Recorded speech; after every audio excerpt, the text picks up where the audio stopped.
arwe ngai thuzinu lapate tuni lunga ding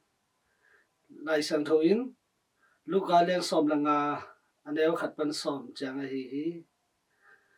sunga sia dong te le mo nei te na to pa sui thugen ngai no mu hi chi thui sa hi to pa sui thugen ngai hi sia dong te le mo nei te tunga Farise mi te le thukhamil sia ten aphun san na to pa suin mo nei te to ki kholin anne na thu dei lo wa phun sanu hi chi to pa sui in na hong in na tu lai le mo nei mi cha I ki thei ding mo nei mi cha I ki thei le to pa su kya zuan le hang mo mai na kinga lungnop na man tak tak zo kinga hi chi na hi to pa su na te ong yit de ni chi na zo hi tu lai mi pol khat na agam tat hoi lo na hang mo na nei na hang ina biagin pai ngam loi na pasien to ki gam la sem hi to ra ni hello hi te na mo na inei le I mo nang mai sak thei hi to pa su kyang ma zuan chan ni hi to pa su mo mai sak thai na mu pe thei hi chi thei nai na pil na la ka asang pen hi pahayam chi le hi leitung pil na le kha pil na hi kha pil na la to pa su pen te hon pa le mo mai sak pa chi I phok na pen to pen asang pen hi chi pen phok den ni to hang na I gam tat khan na mo na te inei zo na kisiking na man tak pi to pa su kyang zon ni chi lung sim le ngai sun na te inei nai na pil na man tak tak hi tuni Pharisee te to ki sai thu khamil se te to ki sai thu te en ki le hang ama te na pil na pin siam na pin na hi zo na kha langa pil lo hi mi apil tak tak te athei tak tak ten thuman le thuman lo khentel thei u hi thu hil no bu hi pil na pi thei na pi in atel thei ding han cham lo te thu hil hak te hi hang pen midang te simmo neu edu hi apil na u kiching sa in kanon lo sinno lo hi mane hi tuni Pharisee te le thukhamil sa te to ran hi leitung langa pil na pi un thei na pi un ai zong na to pa su na hi mo nei te le sa dong te to an ne khom na te a khol khom na te pe adei na ama ten tel lo hi manin gen siao hi phun san hi pol khat te lew chang na ki pil sak ki thei sakin midang te thu gen te ngai nom lo thu don lo hi manin anun tang ngau khang to no lo hi pol khat te chang na pil na pen sim sem kan sem leng zong abei thei lo hi chin theya thuman thudik zong kan sem leng oi pen ki mu thei hi chi lung sim nei hi ai le hi thum te la ka pen koi sunga yum hiam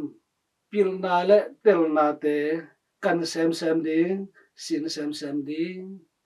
ipil na chang bak to te lung kim lo in isin sem di ikan sem di to thu pi hi leitunga ipil zong in ipil na to ki to ka pasien mai le mi te maya inun tak thei ding to zong thu pi hi leitung pil na le khalam pil na ki khen thei lo chi pen phok den ni leitung pil na langa sangin ai zong ina pasien phok ke le to pil na ina leitung na ring na ala hoi ma khat ung sok thei di hi leitung pil na lama sang ma na pi in khalam to ki saya apil wang hi ke leng leitung nun tang na among na pi sok thei hi leitung pil na pen pasanong piang hi chi phok den leng midang te zo kineu et ngam non lo midang te tunga zo tel siam na te ung kinai di hi ute nau te pil na hau na siam na ha na hong pia pasian imangil changin ipolpi sunga inkwan sunga wengla pama khola tuya kilem na te ki na te hongbe sem ding hi pasien inei takpi le khasyang tholama khalama khasyang thoto anung ta mi i hi le mi khem tu to ki khol khom the ki thwa the ni khom the di i hi mi zong mi hau mi pil mi mol chi deidan na lungsim inei lai le tuni lai sano so farisi de le thukha mil sia de to akibang lai i na thu phau ni mi deidan na lungsim nei lowa mi khem be to ki thwa the an na khom the ti don khom the i hi le pasyan ta te i hi na akilang a hi hi yesu to ki khol ni an na khom ni ama en hong sam den hi ki si king na to ama geng zon ni mo mai na te ngen ni pharisee thu khamil sia te dan mi mo na te zong no lo in eima khat cheri imo na ithanem na te zong in sidin pasien kyanga zonin kisi king na to ele ikipwa phatin to thupi hi I kha de thupi hi mahayam chile rom alian somleli aneu gen na sunga to hi manin isia ihingzongin to pa hi rom somleli aneu somleni to hi manin akwa mape igam tan na chat pasyan maya apak yentel chat ding hi na chi to hi changin ileitung pil na te suang loin hi ileitung pil na ung pia pasyani deina zat sem le hang ni khan ni chang ei te lamet a hi wan tungam ilwa de hi deidan na omloin mo nei te le mi song te le khat che tunga ei te na khat che to iki thwa pi the na ding deidan na lu sim te inei long na ding khat che tunga to pa sen to phang pata hen